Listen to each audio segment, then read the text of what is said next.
जितने बंधने हैं, जितने भेदभाव हैं, इन सबको लात मार करके पीछे छोड़ करके और धमाकेदार तरीके से लोग आगे बढ़े।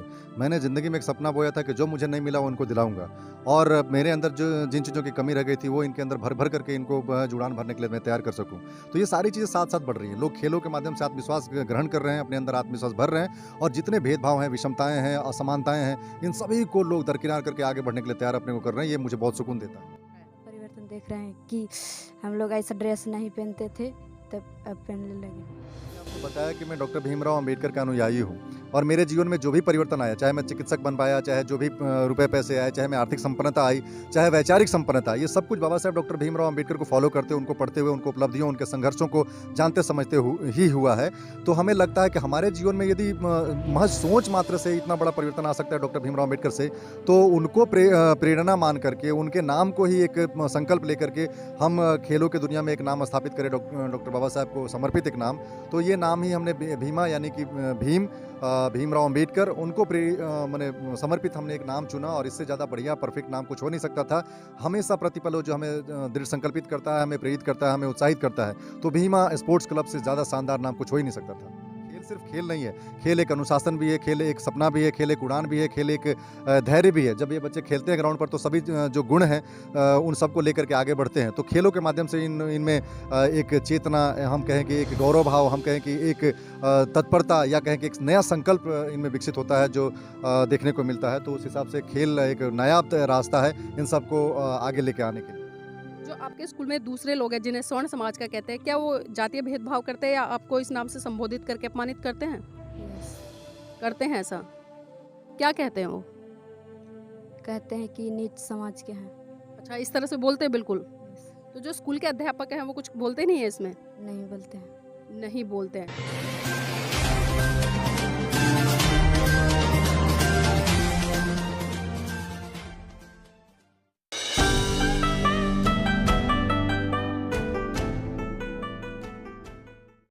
सभी को नमो बुद्धाय, जय भीम। हम लोग तकरीबन 1 सवा साल से खेल रहे हैं और कई बार ऐसा हुआ कि अपने ग्राउंड से निकल करके हम लोग को पटना तक स्टेट लेवल पे भी खेलने का मौका मिला। अपने पास 2-3 टीमें हो गई हैं। अंडर 14 बॉयज़ टीम है, अंडर 17 हमारे पास 2 टीम है और हम सभी बाबा साहेब डॉक्टर भीमराव अंबेडकर के नाम पर जो हमने टीम बनाई है, क्लब बनाई है, भीमा स्पोर्ट्स क्लब, उसकी के बैनर तले हम लोग खेलते हैं। आप सभी जानते हैं कि बाबा साहेब डॉक्टर भीमराव अंबेडकर सिर्फ एक हमारे मुक्तिदाता के तौर पर नहीं, हमारे दुनिया में सबसे ज़्यादा यदि किसी से प्रेरणा हमें मिलती है तो अम्बेडकर से मिलती है, क्योंकि बाबा साहेब को खुद कितने अभाव से निकल करके सारी मुश्किलों का सामना करते हुए अपने जीवन को सफल बनाने का मौका मिला। तो उनकी सफलता हम सबकी सफलता है, करोड़ों लोगों की सफलता है जो बाबा साहेब से प्रेरित होते हैं। मुझे बहुत गौरव है कि 1.5-2 वर्षों में मैं आपके साथ मिल करके आप सबको प्रेरित किया, सहयोग किया, आपको थोड़ी कोचिंग दी और हम सब इस ग्राउंड से निकल करके औरंगाबाद आपने खेला। अभी आप देखें कि आप रात्रि में जो मैच हुआ था वहाँ पे 10,000 दर्शकों के बीच में आपने मैच खेला था और पटना जाकर के आपने खेला, स्टेट लेवल पे आपका सिलेक्शन हुआ। तो ये सब कुछ जो है कि सुकून देने वाला है। हम सबको ये और आगे खेलने के लिए और ज़्यादा बेहतर करने के लिए प्रेरित करता है। आज हम नया कुछ करने नहीं जा रहे हैं, हम अपना जो खेलते रहे हैं उसी तरीके से आज भी खेलेंगे। खेल के नियम आप सबको पता है कि 2 टीमें होती हैं, 11-11, 22 होता है, गोलकीपर होता है और सबको हमेशा से मैं अलग-अलग पोजीशन से खेलने के लिए सिखाया हूँ। जो सबसे पीछे होता है उसको हम लोग डिफेंडर कहते हैं, जो आगे खेलता है थोड़ा उसके आगे उसको मिडफील्डर बोलते हैं और जो सबसे आगे खेलता है उसको स्ट्राइकर या फॉरवर्ड हम लोग बोलते हैं। सबको पहले से हमने स्पेस यानी कि प्लेस सबका हमने फिक्स किया हुआ है। जैसे उदाहरण के तौर पर उर्मिला हमारे साथ है, कैप्टन भी अपने टीम की है। उर्मिला हमेशा स्ट्राइकर खेलती है, शानदार खेलती है। सुभाष है बॉयज़ अंडर 14 टीम का, ये स्ट्राइकर फॉरवर्ड खेलता है। तो सबको अपने पोजीशन पहले से मालूम है कि मैं स्ट्राइकर खेलता हूँ, मैं मिडफील्डर खेलता हूँ, मैं डिफेंडर हूँ और गोलकीपर भी पहले से है, क्योंकि सबकी ट्रेनिंग अलग होती है, सब अपना प्रैक्टिस करते हैं इस तरीके से। तो खेल सिर्फ ग्राउंड पर उतरने का नाम नहीं है, खेल एक जुनून का भी नाम है। खेल जो है जीत के लिए उस जज्बे का भी नाम है। हर बार हम इसलिए ग्राउंड पर उतरते हैं कि कुछ बेहतर सीखें और जो कमियां हैं उसको दूर करें। जो पिछली बार हमारा गलत अनुभव रहा जिसके चलते हम हार गए या कुछ हमने नोटिस किया था कि हमको और इसको सुधारना है, बेहतर करना है, उस बात को भी दिमाग में रख करके हम खेलने जाते हैं। और आप जानते हैं कि हमारा जो लोगो है भीमा स्पोर्ट्स क्लब का, महिला फुटबॉल क्लब का, उसमें लिखा है हम खेलेंगे और जीतेंगे। हम उस जज्बे के साथ हमेशा ग्राउंड पर उतरेंगे कि हम खेल करके जीतेंगे या जीते या हारे से ज़्यादा जरूरी है कि हम नया सीख करके जाएंगे, बेहतर करके जाएंगे। तो आज हम लोग 2 टीमें हमने बनाई है मिक्सअप करके। ये टीम बी टीम है। तो उर्मिला की टीम ए टीम है हमारा, ये ब्लू टीम जो है ए टीम है, और ये हमारा जो भीमा स्पोर्ट्स क्लब है ये हमारा बी टीम है। आज एक तरह से प्रैक्टिस मैच है, लेकिन हर मैच अपने आप में सिखाता है, हर मैच हमें जो है कि बेहतर करने के लिए प्रेरित करता है। तो आज हम इस मैच को आज हम एक सीरियस नोट पे लेंगे, अच्छे से लेंगे, सीखेंगे चीज़ों को और बहुत जुनून के साथ हम लोग खेलेंगे, और बाकी हम लोग देखते हैं। तो हम अब खेल के पड़ाव पे दोनों कैप्टन से रिक्वेस्ट करेंगे, आप आगे आ जाइए। जो कैप्टन है इस टीम के भी जो कैप्टन है, जो आप आ जाए कैप्टन, और हम टॉस कर लेते हैं। टॉस के दम पे हम तय करते हैं कि बॉल चाहिए कि क्या है। हेड एंड टेल आपको पता ही है, ठीक है ना। ये हमारा हेड होता है, ये हमारा टेल है, जो लिखा है हेड है अगेन, ठीक है। किसी एक को बोलना है, उर्मिला बोलेंगे, ठीक है, ठीक है। हाँ हेड, तो ये जीत गई है। तो ये जो हमारा है बी टीम ने टॉस जीता है। अब आप क्या लेंगे, साइड लेंगे कि बॉल लेंगे, इधर जाएंगे किधर जाएंगे, कि बॉल लेंगे, इस तरफ रहेंगे। तो टीम बी ने साइड सेलेक्ट किया है, वो इस साइड प्रेफर करेंगे जो हमारा वेस्ट साइड है। तो आप लोग रोटेट करके आप पूरी टीम को लेकर कैसे आ जाइए। और ये 30 मिनट्स का होगा, फर्स्ट हाफ होगा, हम 30 मिनट में डिसाइड करेंगे। बाकी कोई आपाधापी नहीं है, कोई किसी को चोटिल नहीं करेगा, कोई किसी को तकलीफ नहीं पहुंचाएगा, सभी आप सोच रहिए लग जाओ।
जीरो नहीं फुल होकर नहीं था। चलो शानदार जाना तो उसको बोलना बच गया, वेरी गुड। जो 2-0 ऊपर चला गया बना। चलो रेडी, चलो बच गोल गोल था, हो गया। विकेट का भी है ना, विकेट गोल हुआ है। गड़बड़ बात है।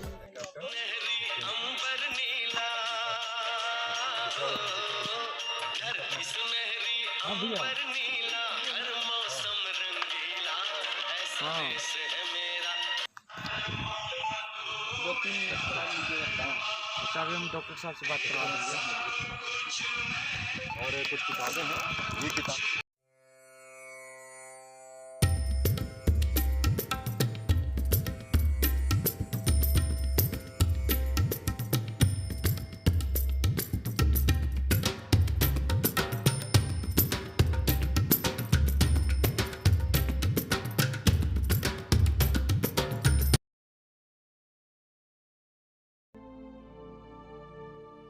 नमस्कार, आप देख रहे हैं एनबी न्यूज़ 24x7 नीलम बोध के साथ। और साथियों, आज हूँ मैं बिहार के औरंगाबाद जिले से आगे कम से कम 30-35 किलोमीटर एक गांव पड़ता है जिसका नाम है मदनपुर। और मदनपुर में जिस तरह अगर मैं हालातों की बात करूं, चाहे आर्थिक रूप से या सामाजिक रूप से, यहाँ पर बहुत ही ज़्यादा दयनीय स्थिति है और जो जातीय भेदभाव है वो कहीं ना कहीं बहुत बड़े स्तर पर है। और जिस तरह से यहाँ का अगर मैं भौगोलिक क्षेत्र की बात करूँ तो आप जो मेरे पीछे देख पा रहे होंगे, ये पहाड़ी इलाका है और जो बड़े बड़े पहाड़ दिखाई दे रहे हैं उससे आगे ये दक्षिणी बिहार है और उसके पीछे झारखंड लग जाता है। और यहाँ पर एक खास बात हो रही है, जिस तरह से यहाँ पर आपको जितना बिहार में हरियाली है उतनी हरियाली यहाँ पर देखने को नहीं मिल रही होगी। यहाँ पर काफ़ी सूखा है। उसका कारण ये है कि यहाँ पर पानी की बहुत ज़्यादा किल्लत है और उसी का नतीजा है कि यहाँ पर साल में सिर्फ एक ही फसल यहाँ के लोग उगाते हैं। जब बारिश होती है पूरी तरह से बारिश पर निर्भर रहते हैं। और जिस समाज से यहाँ पर बहुत सारे बच्चे खड़े हैं उसे हम मुसर जाति के नाम से जानते हैं और हमने पढ़ा है इनका इतिहास और इनका संघर्ष कि किस तरह से लोगों के पास में पेट भरने तक के लिए खाना नहीं होता था, किस तरह से वो जीवों के माध्यम से अपने पेट को भरने का काम करते थे और किस तरह से बहुत बड़ा संघर्ष इन लोगों का रहा है। और जब 2 वक्त का खाना भी नसीब नहीं हो उस समय में एक ऐसा व्यक्ति इनके बीच में निकल आता है जो कहीं ना कहीं इन बच्चों के सपनों को उड़ान देने के लिए, इनको एक नए पंख देने के लिए और कहीं ना कहीं इनके सपने को साकार करने के लिए पूरी तन्मयता से लग जाते हैं। तो उसी कड़ी में मेरे साथ में डॉक्टर जन्मय जी हैं जो लगातार इन बच्चों के बीच में हैं। और जिस तरह से आप देख पा रहे होंगे यहाँ पर बॉयज़ भी हैं, गर्ल्स भी हैं। तो सर, जानना चाहूँगी, एक तो आप जिस तरह से इन बच्चों के लिए काम कर रहे हैं इसके पीछे उद्देश्य क्या है आपका? मैं वर्तमान दौर में मैं विशेषज्ञ चिकित्सा पदाधिकारी हूँ, शल्य चिकित्सक हूँ और मेरी पढ़ाई लिखाई बड़ी संस्थाओं से हुई है। इनफैक्ट कि मैं 4 वर्षों तक मुझे अवसर मिला देश के सबसे जो बेहतरीन संस्थान है all India institute of medical sciences, ऐसी संस्थानों तक मेरी पहुँच ही डॉक्टर बाबा साहेब भीमराव अम्बेडकर के संविधान के दम पर हो पाया है। तो मैं जितनी मेरी यात्रा रही है 30-40 वर्षों की, जिस छोटे गाँव से निकल करके मैं यहाँ तक पहुँच पाया हूँ, मैं उन रास्तों पर चलने के एहसास भर से मैं व्यथित हो जाता हूँ कि मेरे इतने मेहनत के बाद भी इतनी मुश्किलों का सामना करना पड़ा। और ये जो बच्चे हैं जो इतने अभावग्रस्त इलाके से आते हैं, इनको कितना मुश्किल का सामना करना पड़ता होगा। तो मैं इन्हीं सब बातों को ध्यान में रख करके मैंने एक पहल की है कि इन सब के बीच में पहुंचा जाए, इनको अवसर दिलाया जाए और इन अवसरों को लेकर के ये उड़ान भरे और जहां दूर तक जाना चाहते हैं ये आगे तक पहुंच सके। सर, जिस तरह से बिहार की मैं सामाजिक स्थिति की बात करूं, यहाँ पर बहुत ज़्यादा रूढ़िवाद है, परंपराएं हैं, बहुत ज़्यादा अंधविश्वास भी। यहाँ पर बताते हैं कि जिस तरह से 12-13 साल की जब बच्ची होती है तो उसका विवाह कर दिया जाता है। लेकिन हम देख रहे हैं यहाँ पर जो तमाम बच्चे हैं, मेरे ख्याल से 15, 16, 17, 18 साल की हैं। तो किस तरह से आपने इनके परिवार वालों को तैयार किया और खासकर एक ऐसे क्षेत्र में लेकर आए जिसमें कि एक नई दिशा इनको देने का काम किया? तो सर, उन चीज़ों से कैसे जूझना पड़ा? एक्चुअली ये खेल जो है कि अचानक प्रारंभ नहीं हुआ। खेल से पहले 2014 से ही एक विद्यालय चल रहा था जो अंबेडकर शिक्षा केंद्र के तौर पर था। तो पहले हमने शिक्षा डाली, इन सब में शिक्षा के प्रति जागृत किया लोगों को, लोग शिक्षित होने लगे, मैट्रिक की परीक्षाएं पास करने लगे, जो आगे बढ़ने लगे। तो जो इनके अभिभावक हैं उनके मन में भी एक लालसा जगी, उनके मन में भी एक चेतना जगी। और उसके बाद फिर हम लोगों ने शिक्षा से आगे निकल करके खेलों को हमने उनके घर में स्थापित किया। अब गार्जियन जो है खेलों से अपने बच्चों को जुड़ा हुआ देख करके अच्छा महसूस कर रहे हैं और धीरे धीरे उनके सहमति हो रही है। और खेल सिर्फ खेल नहीं है, खेल एक अनुशासन भी है, खेल एक सपना भी है, खेल एक उड़ान भी है, खेल एक धैर्य भी है। जब ये बच्चे खेलते हैं ग्राउंड पर तो सभी जो गुण हैं उन सबको लेकर के आगे बढ़ते हैं। तो खेलों के माध्यम से इनमें एक चेतना, हम कहें कि एक गौरव भाव, हम कहें कि एक तत्परता या कहें कि एक नया संकल्प इनमें विकसित होता है जो देखने को मिलता है। तो उस हिसाब से खेल एक नया रास्ता है इन सबको आगे लेके आने के लिए। सर, जिस तरह से देखते हैं हम स्पोर्ट्स के नाम पे बहुत सारी एकेडमियां बनते हैं, क्लब बनते हैं, लेकिन आपने खासकर जो भीमा स्पोर्ट्स क्लब है यही नाम क्यों रखा? मैंने आपको बताया कि मैं डॉक्टर भीमराव अम्बेडकर का अनुयायी हूँ और मेरे जीवन में जो भी परिवर्तन आया, चाहे मैं चिकित्सक बन पाया, चाहे जो भी रुपए पैसे आए, चाहे मैं आर्थिक संपन्नता आई, चाहे वैचारिक संपन्नता, ये सब कुछ बाबा साहब डॉक्टर भीमराव अम्बेडकर को फॉलो करते, उनको पढ़ते हुए, उनको उपलब्धियों, उनके संघर्षों को जानते समझते ही हुआ है। तो हमें लगता है कि हमारे जीवन में यदि महज सोच मात्र से इतना बड़ा परिवर्तन आ सकता है डॉक्टर भीमराव अम्बेडकर से, तो उनको प्रेरणा मान करके, उनके नाम को ही एक संकल्प लेकर के हम खेलों की दुनिया में एक नाम स्थापित करें, डॉक्टर बाबा साहब को समर्पित एक नाम। तो ये नाम ही हमने भीमा यानी कि भीमराव अम्बेडकर, उनको मैंने समर्पित हमने एक नाम चुना और इससे ज़्यादा बढ़िया परफेक्ट नाम कुछ हो नहीं सकता था। हमेशा प्रतिपल जो हमें दृढ़ संकल्पित करता है, हमें प्रेरित करता है, हमें उत्साहित करता है। तो भीमा स्पोर्ट्स क्लब से ज़्यादा शानदार नाम कुछ हो ही नहीं सकता था। सर, किस लेवल तक अब तक ये बच्चे खेल के आ चुके हैं? ये बच्चे ब्लॉक से निकल करके जिला स्तरीय इनको खेलने का मौका मिला। अभी हमारी कुछ बहनें हैं, ये बच्चियाँ हैं, आप देख सकते हैं इनमें से कई लोग जो थे स्टेट लेवल पर खेलने के लिए गए, वहाँ भी इनका नाम सेलेक्ट हुआ और स्टेट से आगे भी दूसरे मैचों में इनको अवसर मिल रहा है। तो ये अपने आप में बहुत सपने पूरे होने जैसे हैं, जिसे अम्बेडकर के सपनों को पंख लग रहा है, ऐसा है ये तो। सर इसमें किसी तरह का सहयोग दूसरे लोग सहयोग करते हैं या अपनी ही जेब से सारा खर्च करके फिलहाल करते हैं? तो मैं ऐसा नहीं कहूँगा, और लोगों से थोड़ा मोड़ा सहयोग मिला है, लेकिन हमें लगता है कि ये जो सहयोग मैं अपनी तरीके से कर पा रहा हूँ ये भी बहुत कम पड़ जाता है, और ज़्यादा हमको आने की आवश्यकता है। और लोगों से भी मैं निवेदन करूँगा, गुहार लगाऊंगा, जो मुझे देख रहे हैं, जो सुन रहे हैं, किसी तरीके से भी आप यदि मदद कर सकते हैं, कोई जरूरी नहीं है कि धन से ही, आप वैचारिकी के स्तर पर भी यदि जुड़ सकते हैं, हमारा उत्साहवर्धन कर सकते हैं तो बहुत अच्छा होगा।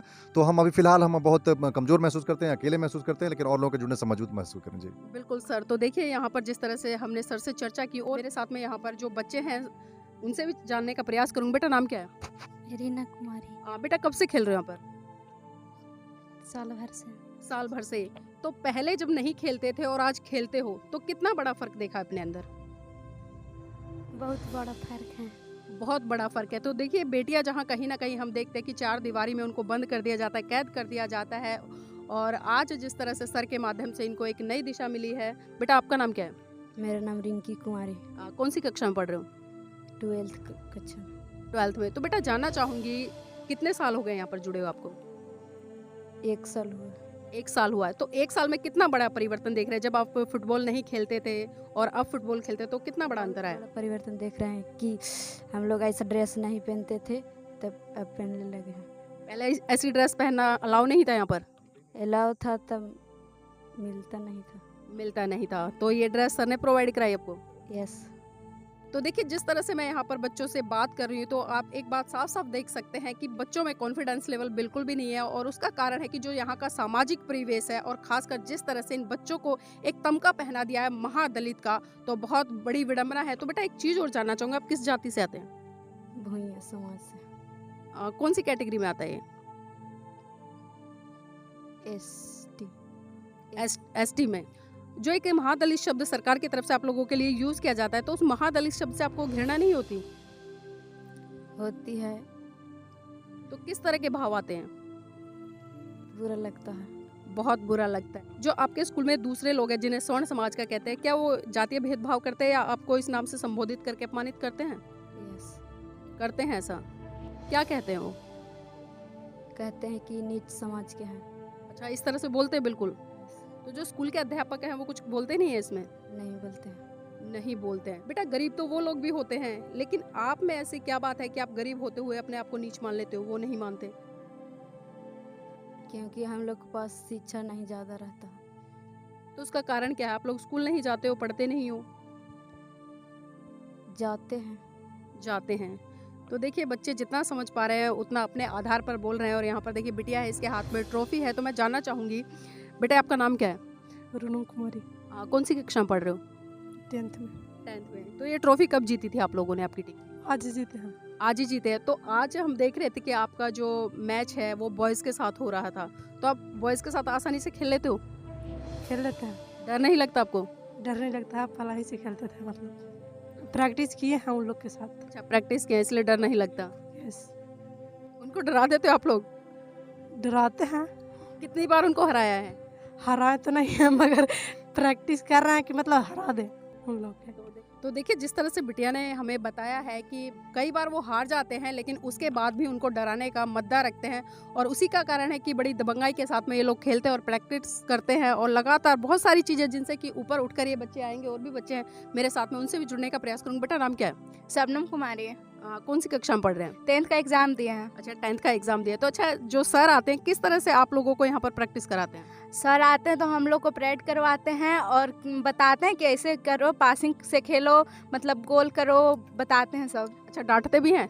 हाँ डांटते हैं, डांटेंगे नहीं तो सीखेंगे कैसे। मार पिटाई भी करते हैं? नहीं, मारते नहीं है। चलिए देखिए, डांट भी ज़रूरी होती है, क्योंकि कई बार बहुत सारी चीज़ों को सिखाने के लिए डांटना पड़ता है।